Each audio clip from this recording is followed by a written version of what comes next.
Hello students, कैसे हैं आप सभी। जो स्टूडेंट्स पहले से जुड़े हुए हैं उन्हें पता है कि हम राजस्थान का आर्थिक सर्वेक्षण कर रहे हैं, तो हमारे 3 चैप्टर किए जा चुके हैं। जिसमें क्विक रिव्यू अगर मैं करूं तो चैप्टर 1 में हमने शब्दावली के बारे में बात की थी। चैप्टर 2 से हमने डाटा से शुरुआत की थी, जिसमें आपका GSDP, NSDP, per capita income और बाकी सारे डाटा के बारे में बात की थी। चैप्टर 3 के अंदर हमने कृषि से जुड़ी हुई, बैंकिंग और वित्त सेक्टर से जुड़ी हुई डाटा के बारे में बात की थी। आज मैं आपके सामने चैप्टर 4 लेकर आई हूँ। उससे पहले, जैसे हर बार आपको कहती हूँ, जो भी स्टूडेंट्स पहले से जुड़े हुए हैं, अपना लव एंड सपोर्ट दे रहे हैं लाइक शेयर के माध्यम से, उनका बहुत-बहुत धन्यवाद। बाकी जो नहीं दे रहे हैं उनसे यही रिक्वेस्ट करूँगी कि अपना लव और सपोर्ट लाइक शेयर के माध्यम से ज़रूर दीजिएगा। और अगर आप राजस्थान के आर्थिक सर्वेक्षण को पढ़ना चाहते हैं मेरे साथ, तो उसके लिए आपको सभी वीडियोस में जुड़े रहना पड़ेगा। 3 वीडियोस किए जा चुके हैं, 3 चैप्टर्स किए जा चुके हैं, तो जो आज ही इसमें ऐड हुए हैं वो पहले उन 3 चैप्टर्स को ज़रूर देखिएगा, तभी आप चैप्टर 4 को कर पाएंगे। तो चलिए अब बिना देरी के अपना चैप्टर 4 को शुरू करते हैं। देखिए, चैप्टर 4 में हमने चैप्टर 3 में जो लास्ट स्लाइड अपनी छोड़ी थी, उसमें हम कृषि से जुड़ी हुई सेवाओं के बारे में बात कर रहे थे, जिसमें हमने सिंचाई के बारे में बात की थी, कितनी वर्षा हुई पिछले वर्ष, सामान्य से कितनी ज़्यादा वृद्धि हुई उसके बारे में बात की थी, और एक हमने बात की थी कृषि क्षेत्र में इन टर्म्स ऑफ अमाउंट, स्थिर कीमतें और प्रचलित कीमतों पर हमारी कितनी वृद्धि हुई थी। ये कुछ बातें हमने कृषि से जुड़ी हुई कर ली थी अपनी चैप्टर 3 के अंदर। आज जो चैप्टर 4 के अंदर हमें बात करनी है, वो करनी है आपकी खाद्यान्नों से रिलेटेड। देखिए, खाद्यान्न अगर बात की जाए, जब कृषि की बात हो रही है तो कृषि में बहुत सारी चीज़ें हैं जिनके बारे में बात की जाती है। जब खाद्यान्नों की बात की जाती है तो ऐसा अनाज जिनको खाया जाता है, जिनको हम खाने के लिए यूज़ करते हैं, उनसे जुड़ा हुआ, या आपके सामने जो आप ग्राफ देख रहे हैं, टेबल देख रहे हैं, इसको पहली बार इस सर्वेक्षण के अंदर डाला गया है। इससे पहले इनसे जुड़ा हुआ कोई अलग से डाटा आपको नहीं दिया जाता था। उस पॉइंट ऑफ व्यू से इसको बताना ज़रूरी है। वैसे अब से पहले इसके बारे में अलग से कभी कुछ मेंशन नहीं किया गया था आपके आर्थिक सर्वेक्षण में। चलिए, सबसे पहले अगर मैं बात करूं खाद्यान्नों का कुल उत्पादन की, अगर पहले बात कर लेते हैं, तो राजस्थान में जो पिछले वर्ष 22-23 में खाद्यान्न पाए गए, उनका कुल उत्पादन 253.99 लाख मैट्रिक टन पाया गया है।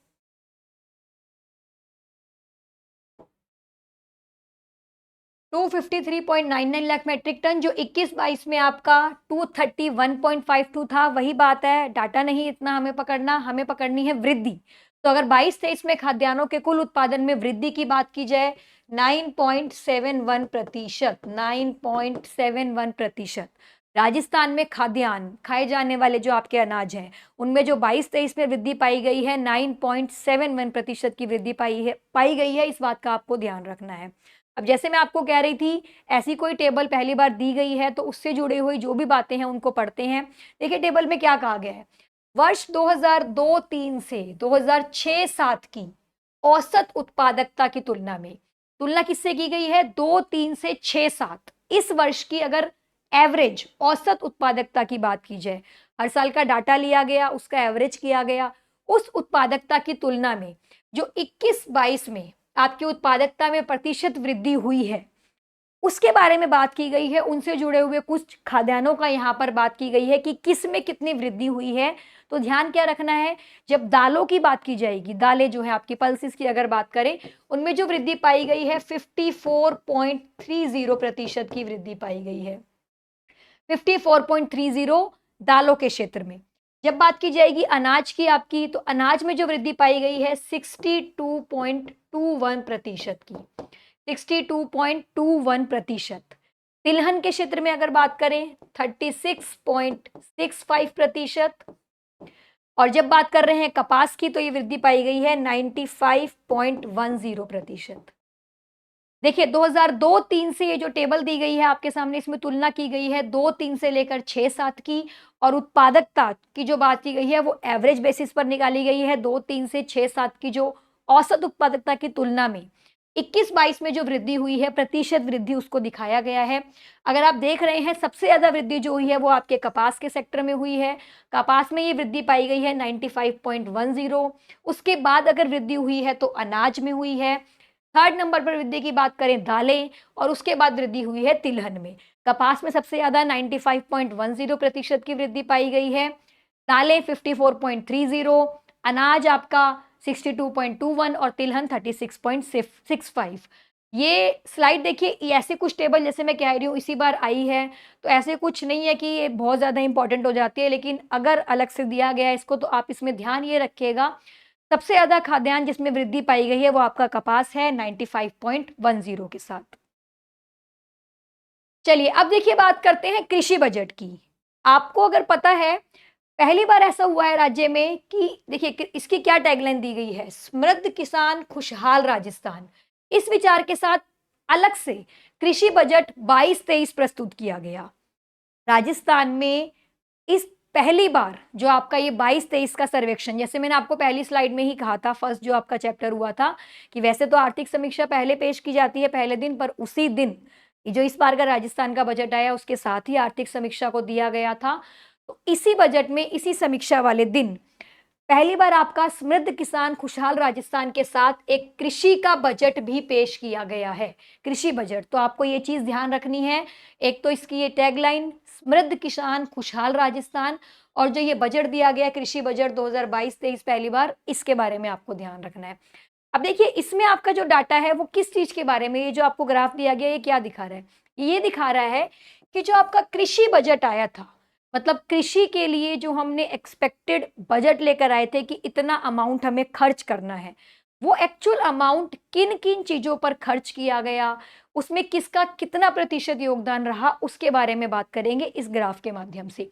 देखिए सबसे ज्यादा जो पाया गया है इसमें टेबल में, हो सकता है आपको ये डाटा थोड़ा सा ब्लर दिख रहा है, मैं कोशिश करूंगी आपको सही तरीके से बताऊं।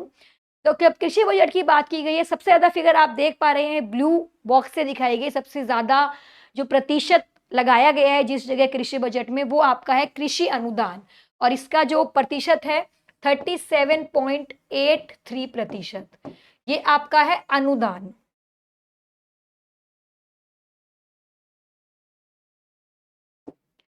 37.83%, और जैसे मैंने कहा ये अनुदान की बात की जा रही है। देखिए अनुदान बोला जाता है ग्रांट्स को। कृषि क्षेत्र में सरकार द्वारा बहुत सारी सुविधाएं दी जाती हैं, बहुत सारे अनुदान ग्रांट्स दिए जाते हैं। तो सबसे ज्यादा कृषि बजट के अंतर्गत जिस चीज के ऊपर बजट लगाया गया है, जिस चीज के ऊपर पैसा खर्च किया गया सरकार के द्वारा, वो आपका अनुदान है, ग्रांट्स दी गई है किसानों को। और इस ग्रांट का जो प्रतिशत है वो आपका है 37.83%। क्योंकि ये कंट्रीब्यूशन सबसे ज्यादा है तो आपको इसको जरूर ध्यान रखना है, और अलग से कृषि बजट पेश किया गया तो वो अपने आप में ही इंपॉर्टेंट हो जाता है। तो अनुदान का प्रतिशत है 37.83%। दूसरी जो सबसे, मतलब कृषि अनुदान के बाद अगर दूसरे सेक्टर की बात करूं जिसमें बहुत ज्यादा प्रतिशत परसेंटेज देखा गया, वो आपका है कृषि ऋण। ऋण के अंदर जो प्रतिशत है आपका 25.68%, ये आपके हैं ऋण। लोन की अगर बात करूं, देखिए अब यहाँ पे दो बातें हैं जिसके बारे में हमने बात की, क्योंकि सबसे ज्यादा मेजर जो आपका इन्वेस्टमेंट हुई है, मेजर जो गवर्नमेंट की तरफ से खर्चा हुआ है आपका कृषि बजट में, वो इन दो सेक्टर में हुआ है, अनुदान और ऋण। दोनों में बहुत बड़ा फर्क है। अनुदान जो दिया जाता है वो गवर्नमेंट जो देती है किसानों को, वो एज अ सब्सिडी की तरह, कि किसी चीज के अंदर छूट दे दी, किसी चीज में हेल्प कर दी, वो आपका अनुदान की तरह। ऋण जो होता है वो एज अ लोन की तरह, आपको पता ही है लोन किस तरीके से दिया जाता है, दैट मीन्स वो हमें वापस करना होता है। लेकिन अनुदान का ऐसा कुछ नहीं है, सब्सिडी के रूप में जो हमें अमाउंट दिया जाता है उसको हमें कभी वापस नहीं करना। तो उस अनुदान के रूप में जो खर्चा हुआ गवर्नमेंट का वो 37.83% है। और उसी बजट में से जो ऋण के लिए किसानों को दिया गया जो लोन है गवर्नमेंट का, वो आपका उसका प्रतिशत है 25.68%। अब आप देख रहे हैं टेबल में, उसके बाद जो तीसरा जो खर्चा किया गया गवर्नमेंट का सबसे ज्यादा, वो आपका हुआ है बुनियादी ढांचे का विकास। ये आपका है 15.13%। ये किस जगह किया गया है? बुनियादी ढांचा। कृषि के अंदर जो बेसिक इंफ्रास्ट्रक्चर होता है जिसका हमें डेवलपमेंट करना होता है, आज कृषि में बहुत सारी नई नई चीजें लाई जा रही हैं, उस बुनियादी ढांचे के विकास के लिए सरकार के द्वारा जो बजट लगाया गया उसका प्रतिशत रहा 15.13%। अब देखिए बहुत सारे और खर्चे किए गए हैं, कुछ प्रशासनिक गतिविधियां आप देख रहे हैं 4.23%, सामाजिक सुरक्षा के लिए 5.34, और बहुत सारी 5.66% है, जोखिम के लिए, कृषि शिक्षा के लिए 1.25, कृषि विपणन मार्केटिंग के लिए जो खर्च किया गया 3.81, अन्य जो कृषि आधारित गतिविधियां हैं उनके लिए 1.07%। वही बात है, हमें सब चीजें नहीं इसमें समझनी है। मेन 3 जगह जहां पर मेजर अमाउंट लगा है, मेजर कृषि बजट को खर्चा किया गया है, उसमें से सबसे पहला आपका है कृषि अनुदान। गवर्नमेंट के द्वारा जो ग्रांट्स दी गई है किसानों को, उसका प्रतिशत ध्यान रखना है आपको, 37.83%। दूसरा आपके ऋण के रूप में 25.68%। तीसरा जो आपका बुनियादी ढांचे का विकास हुआ है, बुनियादी ढांचे के लिए, बुनियादी ढांचे में प्रतिशत रहा है 15.13%। तो ये 3 जो मेजर स्पेंडिंग गवर्नमेंट के द्वारा किए गए हैं कृषि बजट में, उसको आपको ध्यान रखना है। और पहली बार अलग से कृषि बजट पेश किया गया था, क्या टैगलाइन के साथ? समृद्ध किसान खुशहाल राजस्थान। तो ये आपको ध्यान रखनी है इसमें बात। देखिए, अब बात करेंगे उद्योग, खान एवं खनिज और तेल गैस से जुड़ी हुई जो गवर्नमेंट की योजनाएं आई है। पहले इस स्लाइड में हम बात करेंगे 22-23 की जो आपकी आर्थिक समीक्षा हुई है, 22-23 का जो ईयर गया है, उसमें गवर्नमेंट के द्वारा कुछ पॉलिसीज लाई गई हैं, कुछ नीतियां लाई गई हैं। और समीक्षा के अंदर गवर्नमेंट की जो समीक्षा आई है उसमें कुछ डेट अलग से स्पेसिफाई की गई है, मेंशन की गई है। वैसे तो हमें पता है कि नीतियां पिछले साल हैं, लेकिन जब डेट मेंशन कर दी जाती है तो वो अपने आप में इंपॉर्टेंट है कि हमें वो पर्टिकुलर डेट पता हो कि किस डेट को कौन सी नीति लाई गई। सबसे पहले शुरू करूं आपकी सूक्ष्म, लघु और मध्यम उद्योगों के लिए, जिनको हम एमएसएमई के नाम से ज्यादा जानते हैं, एमएसएमई। तो गवर्नमेंट की जो एमएसएमई नीति आई है आपकी 2022 वाली, वो आई है 17 सितंबर 2022। देखिए, 22-23 पढ़ रहे हैं तो ये तो हमें पता है कि पिछले साल में ही आई है, तो 22-23 में से ही कोई रहा होगा। लेकिन जैसे मैं कह रही हूँ, समीक्षा में इस डेट को अलग से मेंशन किया गया है, तो आपको नीति के लागू होने की डेट, प्रॉपर डेट पता होनी चाहिए। तो गवर्नमेंट के द्वारा जो सूक्ष्म लघु उद्योगों के लिए एमएसएमई नीति लाई गई है, वो लागू की गई थी आपकी 17 सितंबर 2022 को। अगली नीति की बात करते हैं, हस्तशिल्प नीति। ये भी पिछले साल ही लाई गई है। और कब लाई गई है? सेम डेट, 17 सितंबर 2022। तो आप दोनों डेट को एक साथ ध्यान रख सकते हैं। 2 नीति गवर्नमेंट की सेम डेट पर लागू की गई। एमएसएमई पॉलिसी 2022 जो आई है, वो आई है 17 सितंबर 2022 को। हस्तशिल्प नीति भी गवर्नमेंट के द्वारा जो लागू की गई है, वो भी लागू की गई है 17 सितंबर 2022 को। अब देखिए, तीसरी की बात करते हैं। ये गवर्नमेंट ने कौन सी योजना लेकर आई है? ये गवर्नमेंट लेकर आई है डॉक्टर भीमराव अंबेडकर राजस्थान दलित आदिवासी उद्यम प्रोत्साहन योजना। ये भी गवर्नमेंट ने बिजनेस को, उद्योगों को प्रमोट करने के लिए गवर्नमेंट योजना लेकर आई है। दलित लोगों के लिए, आदिवासी लोगों के लिए, ये भी 2022 पिछले साल ही आई थी। इसके लागू होने की जो डेट है वो है 8 सितंबर 2022। तो देखिए, इस वाली स्लाइड में आपको 3 नीतियों के बारे में बताया है मैंने। पहली आपकी एमएसएमई नीति लघु उद्योगों के लिए 17 सितंबर 2022, हस्तशिल्प नीति 17 सितंबर 2022, तीसरी जो आपके उद्योगों को प्रोत्साहन देने के लिए दलित आदिवासी क्षेत्र में, वो 8 सितंबर रही है। तो कोई मुश्किल बात नहीं है, 3 तरह की 2 ही डेट याद रखनी है, 3 भी नहीं रखनी। गवर्नमेंट की 3 नीतियां हैं, जिसमें से 2 एक ही डेट पर लागू की गई, 17 सितंबर 2022। तीसरी जो आपकी आई है डॉक्टर भीमराव अंबेडकर राजस्थान दलित आदिवासी उद्यम प्रोत्साहन योजना, वो आपकी आई है 8 सितंबर 2022 को। तो ये 3 चीजें आपको इसमें ध्यान रखनी है। आगे बढ़ते हैं। अब देखिए, खनिज की बात हो रही है, तो खनिज की अगर बात मैं करूं, तो राजस्थान में जो कुल खनिज 22-23 के अंतर्गत पाए गए, वो पाए गए 51। कुल खनिज की संख्या 51 पाई गई है, जिसमें से 58 खनिजों का खनन किया गया है। देखिए, दोनों बातें ध्यान रखनी है। कुल कितने खनिज पाए गए? 81 हैं, 81, जिसमें से खनन कितने खनिजों का किया गया? वो 58। दोनों ही चीजें आपको पता होनी चाहिए, ठीक है। अब देखिए, आगे बढ़े इसमें। और अगर इसको पिछले साल की तुलना में मैं आपको बताऊं, पिछले साल का जो डाटा रहा था, पिछले साल जो खनिज पाए गए थे 82, उसमें संख्या थी 82। तो इसमें से इस वर्ष जो हुए हैं आपके कुल खनिज की संख्या में 1 की कमी आई है, 81 हुआ है। और जो आपके जिन खनिजों का खनन किया गया था, उनकी संख्या थी 57। खनिजों का जो खनन किया गया, उनकी संख्या थी 57, उसमें 1 की वृद्धि हुई है। तो आप +1 -1 के नाम से, -1 से ध्यान रख लीजिएगा।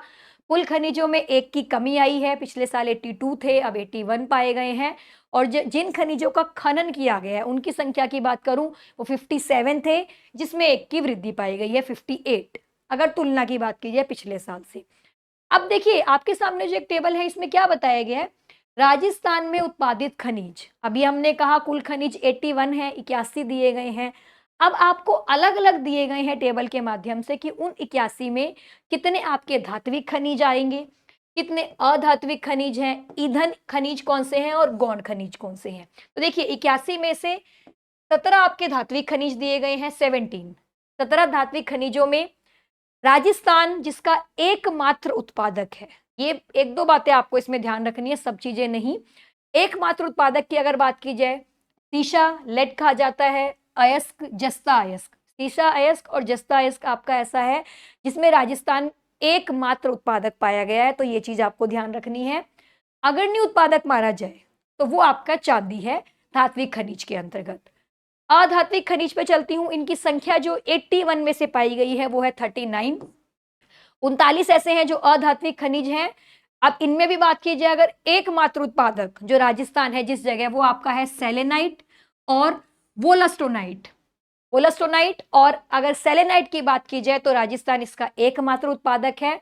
अग्रणी उत्पादक में देखा जाएगा तो cement grade and steel grade limestone, इसमें अग्रणी उत्पादक माना जाता है अधात्विक खनिज के अंदर। ईंधन खनिज की बात करूं तो ये 3 ही पाए जाते हैं ईंधन खनिज, जिसमें भी राजस्थान कच्चे तेल का दूसरा सबसे बड़ा उत्पादक है। दूसरा, पहला उत्पादक जो माना जाता है कच्चे तेल का वो बॉम्बे हाई को माना जाता है महाराष्ट्र में, जहां पर सबसे ज्यादा कच्चे तेल का उत्पादन होता है। आपको राजस्थान के बारे में फिगर दी गई है दूसरी, तो आपको वही ध्यान रखनी है। कुल जितना भी कच्चे तेल का उत्पादक होता है राजस्थान उसमें से दूसरे पोजीशन पर है, और 3 ही ईंधन खनिज है जो राजस्थान में पाए जाते हैं। गौण खनिज की बात करूं 22 है इनकी संख्या, 22 गौण खनिज जो हैं। उनमें भी जो अग्रणी उत्पादक की बात करेंगे, मार्बल, ग्रेनाइट, सैंडस्टोन। रिपीट करते हैं, कुल खनिज 81 पाए गए हैं, जिनमें से जो खनन किया जाता है जितनों का वो है आपके 58। पिछले साल की तुलना में कुल खनिज थे आपके 82, जिसमें एक की कमी पाई गई है, और जो खनन किए जाते हैं उनकी संख्या थी 57, जिसमें एक की वृद्धि पाई गई है। इन 81 खनिज को जब डिवाइड किया गया अलग अलग कि कितने कितने टाइप्स के खनिज आपके पाए जाते हैं, तो वो धात्विक 17, अधात्विक 39, ईंधन खनिज 3, गौण खनिज आपके 22। और एक बात जो इसमें ध्यान रखने वाली है वो है आपकी कच्चे तेल वाली, जो मैंने बताई, राजस्थान को कच्चे तेल के उत्पादन में दूसरा स्थान दिया गया, सबसे बड़ा उत्पादक दूसरा, पहले पर बॉम्बे हाई को माना जाता है। तो ये आपकी बात हुई खनिजों से रिलेटेड। अब देखिए बात करें, अगर चलते हैं अब अपने टॉपिक पर, निर्यात एक्सपोर्ट की जब बात की जाएगी कि राजस्थान में एक्सपोर्ट की क्या कंडीशन है, क्या स्थिति है। देखिए नीति आयोग जो द्वारा एक सूचकांक दिया गया है जिसको बोला जाता है निर्यात तैयारी सूचकांक। तो ध्यान इसी लाइन में आपको सबसे पहले क्या देना है, निर्यात तैयारी सूचकांक किसके द्वारा आया, नीति आयोग के द्वारा। सबसे पहले लेना, अभी मैंने कोई डाटा नहीं बताया है आपको, सिर्फ अभी इतनी सी बात बताई है, निर्यात तैयारी सूचकांक जो दिया गया है किसके द्वारा, नीति आयोग के द्वारा। तो एक तो आपको पहले ये चीज इंपॉर्टेंट है, ये ध्यान रखनी, नीति आयोग के द्वारा। क्या बताया गया इस डाटा में, इस जो नीति आयोग ने जो सूचकांक दिया उसमें क्या बात कही गई है वो पढ़ते हैं।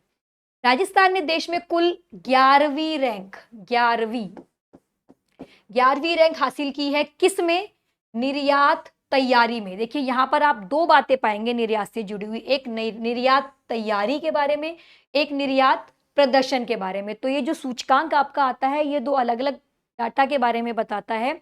निर्यात तैयारी के आधार पर जो राजस्थान की रैंक पाई गई 11वीं, निर्यात प्रदर्शन के आधार पर जो राजस्थान की रैंक पाई गई वो 6ठी। निर्यात तैयारी के आधार पर रैंक है 11वीं, निर्यात प्रदर्शन के आधार पर जो रैंक है वो है 6ठी। और जो सूचकांक जो स्कोर दिया गया, निर्यात तैयारी का स्कोर आपका है 47.13, और निर्यात प्रदर्शन का जो स्कोर पाया गया है वो पाया गया है 40.23, 40.23। ठीक है, दो तरीके से पहले हमने बात की, कौन जारी करता है, नीति आयोग द्वारा। दो आधारों पर होता है, निर्यात तैयारी और निर्यात प्रदर्शन। निर्यात तैयारी के आधार पर राजस्थान की रैंक 11वीं, प्रदर्शन के आधार पर 6ठी। स्कोर जो है वो चाहे आप इतना नहीं भी ध्यान रखेंगे, इतनी इंपॉर्टेंट नहीं है, बट रैंक पता होनी चाहिए और कौन जारी करता है वो। अब देखिए, जो आपके आर्थिक सर्वेक्षण में एक और इम्पॉर्टेंट बात की गई है, निर्यात से जुड़ी हुई, एक्सपोर्ट से जुड़ी हुई वो कहूँ, तो ये राजस्थान से जो निर्यात होने वाली वस्तुएं हैं, बहुत सारी हैं। 5 वस्तुओं को यहाँ पर मेंशन किया गया है, शीर्ष 5 वस्तुएं बोला गया है, कौन-कौन सी हैं? इंजीनियरिंग गुड्स, इंजीनियरिंग वस्तुएं, कपड़ा, धातु, हस्तशिल्प और रसायन और संबंधित चीजें। तो ये शीर्ष जो 5 वस्तुएं हैं, ये आपको ध्यान होनी चाहिए। इनका राजस्थान के कुल निर्यात में 60% से भी अधिक योगदान है। ये 5 जो वस्तुएं आपके सामने हैं, इंजीनियरिंग वस्तुएं, कपड़ा, धातु, हस्तशिल्प, रसायन, इनका राजस्थान के कुल निर्यात में 60% से भी अधिक योगदान है। ये बात आपको ध्यान रखनी। अब देखिए, लास्ट में एक पॉइंट दिया गया है, वर्ष 2021-22 के दौरान जो राजस्थान का कुल निर्यात मूल्य पाया गया, कुल निर्यात मूल्य की अगर बात करूं, 71,999.72 करोड़, 71,999.72 करोड़ रहा है। यह है आपका राजस्थान का कुल निर्यात 21-22 के दौरान। ठीक है, इस स्लाइड में इंपॉर्टेंट पॉइंट आपको ध्यान रखने वाली है। एक तो निर्यात तैयारी सूचकांक आपके सामने नया आया है, जो कौन जारी करता है? नीति आयोग। 2 आधार पर ये सूचकांक आपके सामने है, निर्यात तैयारी, निर्यात प्रदर्शन। निर्यात तैयारी में राजस्थान का रैंक 11वां, प्रदर्शन में 6ठा। सूचकांक भी आपके सामने है, तैयारी सूचकांक का जो स्कोर है 47.13, प्रदर्शन का जो है 40.23। राजस्थान में निर्यात होने वाली बहुत सारी चीजें हैं, बट 5 ऐसी वस्तुएं हैं जिनका 60% से भी अधिक कंट्रीब्यूशन है राजस्थान के निर्यात में। वो है आपके सामने इंजीनियरिंग वस्तुएं, कपड़ा, धातु, हस्तशिल्प, रसायन से जुड़ी हुई वस्तुएं। इनका राजस्थान के निर्यात में 60% से भी अधिक योगदान है। और कुल निर्यात मूल्य की बात करूं राजस्थान की, 71,999.72 करोड़। ठीक है, निर्यात से जुड़ी हुई एक और बात कर लेते हैं। अब जो आपके सामने डाटा है, देखिए वर्ष 21-22 में जो राजस्थान से जुड़े हुए निर्यात हैं उनके बारे में। अब इसमें भी आपको सारी चीजें नहीं ध्यान रखनी है, ध्यान ये रखनी है कौन कौन सी इंपॉर्टेंट चीजें हैं, इंपॉर्टेंट पॉइंट है जिनसे जुड़े हुए निर्यात के बारे में। सबसे पहला अगर आप इसमें देख रहे हैं फिगर, ये आपके सामने दी गई है, 16.62% जो है निर्यात वो होते हैं अभियांत्रिकी, अभियांत्रिकी सेक्टर से जो आपके निर्यात होते हैं उनका प्रतिशत सबसे ज्यादा दिया गया है, 16.62%। उसके बाद अगर बात करें, दूसरे नंबर पर आपका है कपड़ा, 12.85%, ये सेकंड पर है। तीसरे पर आपकी है धातु, 11.44%। इसके बाद अगर बात करें आपकी धातु के बाद है आपकी हस्तशिल्प की बात की जाएगी, 10.88%, हस्तशिल्प। और इसके बाद अगर बात करेंगे रसायन से संबंधित, 9.72।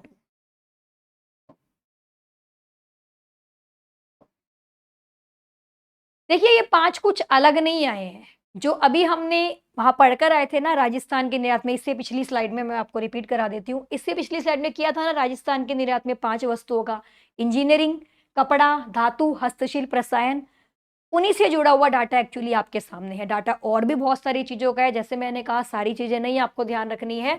जो 5 आपके सामने उस टाइम थी, अभी यांत्रिकी में आपकी वो इंजीनियरिंग से जुड़ी हुई गुड्स के बारे में ही बात की गई है।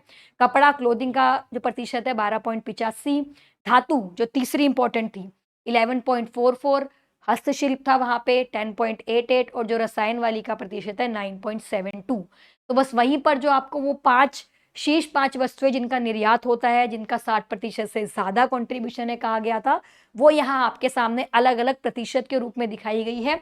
इनके अलावा भी रत्न, आभूषण, कृषि, आयामी पत्थर और भी बहुत सारी चीजें हैं जिनका निर्यात किया जाता है, बट हमें वो 5 वस्तुएं जो शीर्ष है, मेन है, उनका जितना प्रतिशत है, कुल 60 से ज्यादा है, पिछली स्लाइड में पढ़ चुके हैं। अलग अलग जितना प्रतिशत रहा है वो आपको इस स्लाइड में बताया गया, जो आपको ध्यान रखना है। ठीक है, सो स्टूडेंट्स, आज के लिए इतना ही। आज हमने बहुत सारी चीज़ों के बारे में इस स्लाइड में पढ़ा है, एक्सपोर्ट से जुड़ी हुई बातें, खाद्यान्नों से जुड़ी हुई बातें और भी बहुत सारी चीज़ों के बारे में इस स्लाइड में बात की है। जो अभी इन क्लासेस से जुड़े हैं, जो नए स्टूडेंट्स हैं, उनको फिर से यही बात बोलना चाहूँगी, 4 चैप्टर्स में आपके राजस्थान के आर्थिक सर्वेक्षण में करवा चुकी हूँ। ये मेरा चौथा चैप्टर है जो आज करवाया है मैंने। जो अभी जुड़े हैं, पिछले 3 चैप्टर्स को जरूर पढ़िएगा। सभी चैप्टर्स अपने आप में इम्पॉर्टेंट है, सभी चैप्टर्स में जो डाटा दिया गया है उनको सरल तरीके से ईज़ी वे में आपके सामने रखने की कोशिश की है। और जैसा कि मैं हर बार कहती हूँ, अपना सपोर्ट बनाए रखिएगा, लाइक शेयर करते रहिए, क्या पता आप अगर इन सब चीज़ों को